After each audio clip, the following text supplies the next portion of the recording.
Bonjour à tous, bienvenue sur ma chaîne YouTube. Alors aujourd'hui on va parler de choses un peu importantes, très importantes sur la culture des plantes. Donc du coup là prenez des notes ou voilà, essayez de revisionner plusieurs fois la vidéo parce que ça va être un petit peu complexe.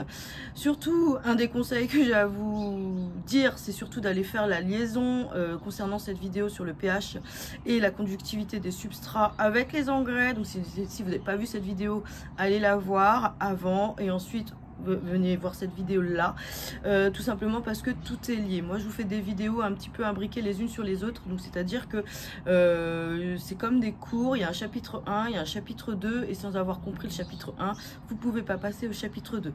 Puis nous ferons le chapitre 3 qui seront sur les substrats et sans avoir saisi le chapitre 1, 2 ce sera compliqué d'aborder le chapitre 3.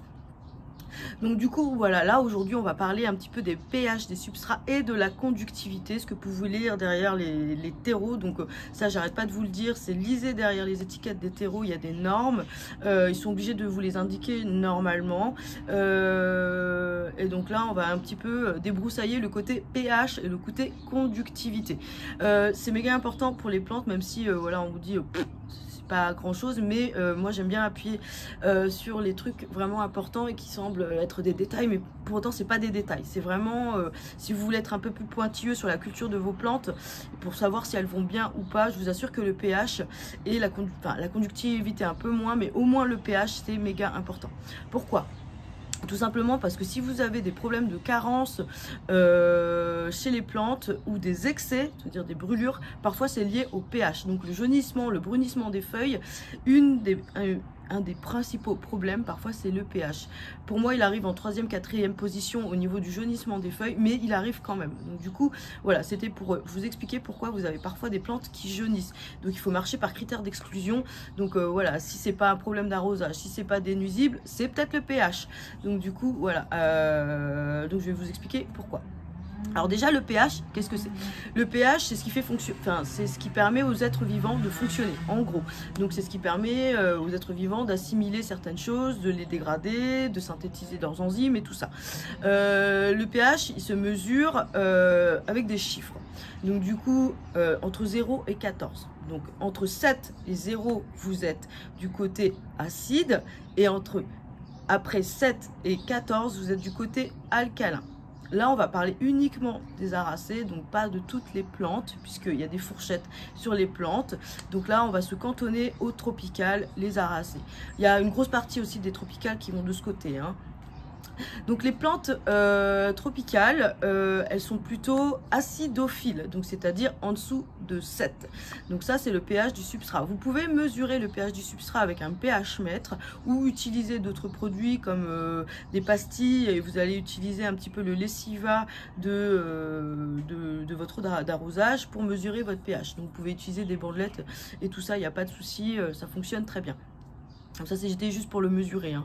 Donc mais vous verrez sur Amazon les trucs verts là que vous plantez avec votre sonde, voilà, ça fonctionne très très bien, et surtout vous devez toujours le faire au même moment, hein. Donc du coup si vous décidez de le faire juste après un arrosage, restez cantonné dessus, continuez à le mesurer juste après un arrosage pour voir les variations. Alors revenons à l'acidité du pH et des plantes. Sachez que la plupart des aracées, elles ont besoin d'une acidité entre 5,5 et 6,5. Parfois elles descendent, hein, elles veulent plutôt 5, mais c'est plutôt rare, mais il y a une petite fourchette entre 5 et 6,5. Donc voilà, essayez de rester cantonné à 5,5 ou 6, ça c'est vraiment le pH parfait pour elles. Ne bougez pas de là. Les aracées, elles adorent ce type de pH. Pourquoi? Puisque c'est la meilleure façon pour elles d'absorber les oligo-éléments, les minéraux et synthétiser tout leur azote, leur phosphore, enfin ce que je vous avais dit, le NPK. Donc c'est comme ça en fait qu'elles vont pouvoir se développer au niveau des feuilles, des racines, au niveau de leurs tiges, de leurs troncs. Donc si le pH n'est pas bon, donc si vous êtes du côté beaucoup trop alcalin, vous allez avoir des carences ou des excès, et si vous êtes du côté trop acide, donc par exemple 4, déjà vous pouvez faire mourir vos plantes. Parce que vous allez les brûler en gros, puisque c'est ça, c'est de l'acide, ça fait des brûlures. Donc si vous êtes à 3-4, alors là vous les brûlez complètement. C'est déjà arrivé sur un de mes abonnés, je crois qu'il avait utilisé que de la terre de bruyère, ça avait complètement brûlé ses racines. Hein. Voilà, si tu passes par là, tu vas te reconnaître à mon avis. Et donc du coup, voilà, sur les excès, sur le côté alcalin, c'est hyper important de ne pas descendre en dessous de 5. Si vous descendez en dessous de 5, vous risquez de les flinguer. Donc vous allez aussi avoir des carences et des excès. Alors je vous ai fait un petit tableau avec une incrustation avec tous les carences et les excès que vous pouvez avoir en fonction si vous êtes trop alcalin, si vous êtes trop acide. On va juste reprendre par exemple le cas du molybdène qui est hyper important. Alors oui, c'est peut-être la première fois que vous l'entendez sur YouTube, molybdène, mais qu'est-ce qu'elle nous sort? Le molybdène en fait c'est un oligo-élément qui est hyper important dans les substrats et généralement il est inclus dedans. Hein. C'est un acide aminé que vous allez trouver soit dans des engrais à base d'acide aminé, soit il est déjà dans le substrat. Pourtant c'est un truc hyper important puisqu'il participe à la photosynthèse de l'azote. Donc ça, l'azote, vous le savez, c'est ce qui va faire le développement foliaire et des tiges. Donc sans ça, votre plante, elle ne va pas pousser. En gros, qu'est-ce qui se passe si vous êtes du côté beaucoup trop alcalin? Supposons que vous êtes en dessous de 5. Là, vous allez être en carence de molybdène. Si vous êtes en carence de molybdène, qu'est-ce qui se passe? Le molybdène, en fait, il a besoin de se lier au phosphore, donc un NPK. Je me lie au phosphore, hop, je me marie avec et je te fais des bébés. Les bébés, ce sont des enzymes qui s'appellent la réductase, je sais plus quoi, enfin 2 enzymes. Ces 2 enzymes, elles vont permettre à la plante, donc la plante, d'assimiler l'azote. Donc c'est-à-dire que sans ces 2 enzymes, sans les bébés de molybdène et phosphore, la plante ne pourra pas assimiler son azote. Et d'où le truc où je vous avais dit sur la vidéo, il faut une certaine quantité de phosphore pour pouvoir assimiler l'azote. Et ben on en arrive au molybdène qui est la liaison des deux. Donc c'est-à-dire pas de molybdène, pas d'assimilation de phosphore, pas d'azote. Voilà. D'où la complexité un petit peu des chaînes, puisque c'est ça en fait le pH et les engrais, c'est des chaînes. Donc c'est-à-dire que sans un ça ne fonctionne pas, sans l'autre ça ne fonctionne pas, d'où les engrais équilibrés chez les aracées. Je vous avais dit équilibrés. Donc essayez de prendre les mêmes chiffres NPK. Donc c'est-à-dire que pour le phosphore et l'azote, ça marche façon combinée. Donc c'est-à-dire que si vous n'avez pas assez de phosphore, votre azote ne pourra pas être assimilé. Voilà. Donc sur ce, voilà, je vous ai expliqué le cas du molybdène. Et ensuite, si vous êtes du côté trop alcalin, là vous allez avoir des carences en fer. Donc ça, vous le connaissez, vous connaissez ces carences, c'est la chlorose. Et la chlorose, vous allez voir, ça va se manifester par du jaunissement de feuilles, mais toute la plante, hein, donc même les plus jeunes, elles sont atteintes. Et vous verrez, elle n'arrivera pas à synthétiser sa chlorophylle, tout simplement parce qu'elle est en carence de fer. C'est aussi vrai pour le calcium.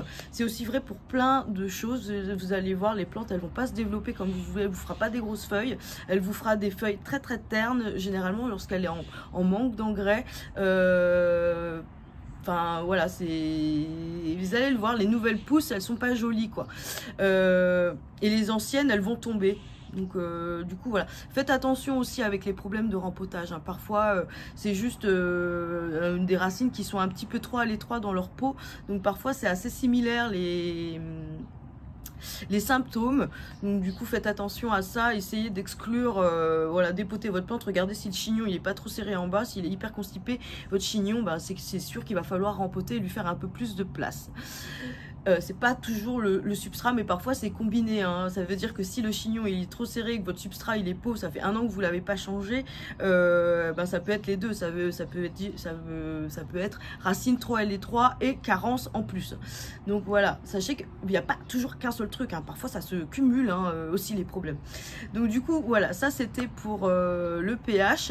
En gros, c'est vraiment quelque chose d'important, puisque si vous avez bien tout saisi ce que je vous ai raconté, c'est ce qui permet aux plantes de bien assimiler leurs minéraux, leurs oligo-éléments et leurs engrais. Donc voilà, c'est pour ça que je comprends pas qu'on n'en parle pas beaucoup en fait, alors que c'est un truc, mais Mais voilà, en aquarophilie, ils l'ont. Ça, c'est la base en fait de l'aquarophilie avec l'aquascaping par exemple avec leurs plantes ou de l'hydroponie en fait. Donc, du coup, en hydropassive ou en hydroponie, en fait, mesurer le pH de l'eau si vous voulez les tenir, c'est hyper important avant de leur mettre des engrais. Hein. Donc voilà. Un truc important, c'est de mesurer le pH de votre eau pour savoir à combien vous êtes exactement. Ici à La Réunion, on a une eau qui est pas du tout calcaire. Généralement, on est entre 6,5 et 7,5. C'est rare qu'on soit à 7,5. C'est la silice qui fait ça. Donc du coup, voilà, généralement on est dans la bonne fourchette. Donc du coup sur les arrosages, lorsque vous arrosez avec de l'eau, par exemple, qui est beaucoup trop alcaline, type la team sud, vous avez une eau hyper alcaline parce que vous êtes blindé de calcaire, tout simplement. Donc ça c'est normal. Donc vous, va falloir peut-être taper dans des substrats très acides parce que si vous avez décidé d'arroser avec l'eau du robinet, vous allez avoir des soucis, vous allez trop remonter le pH de vos plantes. Donc du coup, voilà, essayez de trouver le juste milieu ou sinon, prenez de l'eau osmosée tout simplement ou filtrez votre eau si elle est beaucoup trop calcaire. Si vous avez une eau à 8, alors là c'est l'enfer, c'est l'enfer. Ça veut dire que peu importe votre substrat, si vous êtes à même à 5, vous risquez de le remonter beaucoup trop quoi et d'être dans la fourchette plutôt des plantes neutrophiles. Ça je vous en ai pas parlé, mais vous avez vu l'incrustation. Les plantes neutrophiles on n'en parle pas puisque là c'est pas le sujet, donc je vous ai dit uniquement les plantes tropicales. Donc voilà, j'espère sur le topo du pH c'est beaucoup mieux, ça vous a un petit peu aidé sur la compréhension du pH. Ça faisait longtemps que je voulais vous faire cette vidéo, donc du coup voilà, ça c'était pour le pH. Ensuite on va aborder la conductivité. Alors la conductivité, pareil, vous allez le voir sur les paquets à l'arrière, vous allez voir conductivité. Qu'est-ce que c'est que ce truc? Alors ce truc, ça n'a pas une énorme importance, mais ça en a quand même, puisqu'il y a des normes sur par exemple des terreaux de rempotage, des normes fabricants, sur des terreaux de rempotage ou sur des terreaux à semis ou de bouturage. Donc du coup les normes fabricants je les connais pas vraiment, mais je sais qu'il y a une fourchette entre eux. Ça s'exprime en millisiemens et ça en fait c'est ce qui permet en fait de mesurer la charge en ion dans le substrat. Alors je vais vous expliquer après c'est quoi la charge en ion. Sachez en tout cas, vous n'êtes pas obligé de retenir ces chiffres, ça n'a pas beaucoup d'importance, mais généralement les normes fabricants c'est 1 millisiemens à 3 pour les terreaux de rempotage, et pour les terreaux de bouturage ou à semis il y en a beaucoup moins de charge. C'est plutôt 0, ça va me revenir, 0,3, oui, un truc très très faible en fait. C'est hyper faible puisque là on n'a pas besoin de beaucoup d'engrais. Enfin bref, 0,3 et quelque chose. Mais bon, c'est pas vraiment important.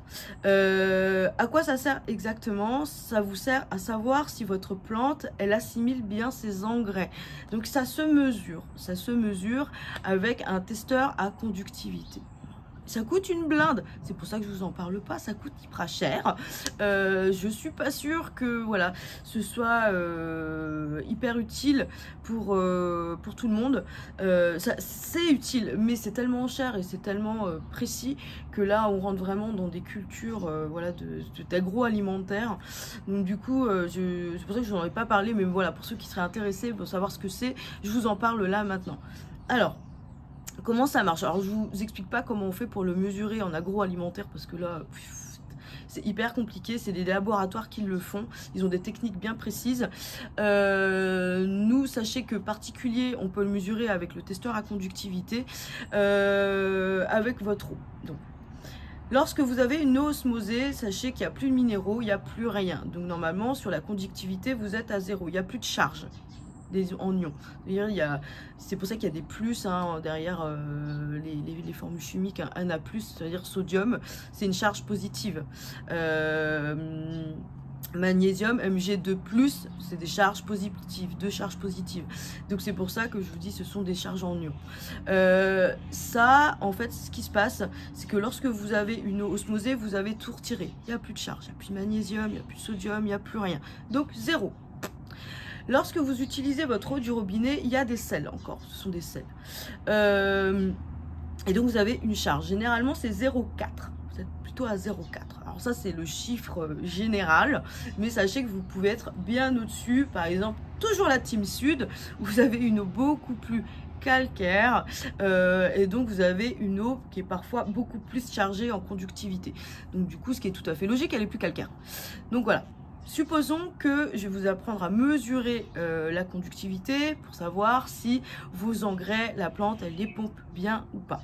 Vous prenez votre petite plante et vous arrosez avec votre eau de robinet que vous avez préalablement mesurée avec votre testeur. Supposons que vous êtes à 0,4. 0,4 dans mon eau, comme ça. Vous arrosez votre plante avec. Vous laissez l'eau dans la soucoupe pendant 24 heures. Donc vous allez recueillir le lessiva de votre eau d'arrosage, puis ensuite le mesurer. Donc voilà, ça c'est la technique pour pouvoir mesurer la conductivité. Ensuite, vous mesurez votre lessiva et vous avez 0,4 de nouveau. Là, vous êtes dans le parfait. Donc c'est-à-dire que votre plante, elle a assimilé tous ses engrais. Elle n'est pas surchargée en sel. Donc tout ce qu'il y avait dans le substrat, donc les engrais que vous lui avez mis, elle les a pris. Voilà, 0,4 au départ, 0,4 à la fin, parfait. Vous avez les deux autres situations. 0,4 au départ, vous arrosez et à la fin, vous êtes à 1. Merde, pourquoi j'en ai trop? Donc là, vous êtes en excès de sel. Donc, qu'est-ce qui s'est passé? Et bien, lorsque vous avez arrosé la plante, en fait, la plante, parfois, je vous le dis, sur ses engrais, elle a pissé ses engrais. C'est-à-dire qu'elle ne les a pas utilisés. Elle les a jetés, en gros. Et donc, c'est ce qui se passe.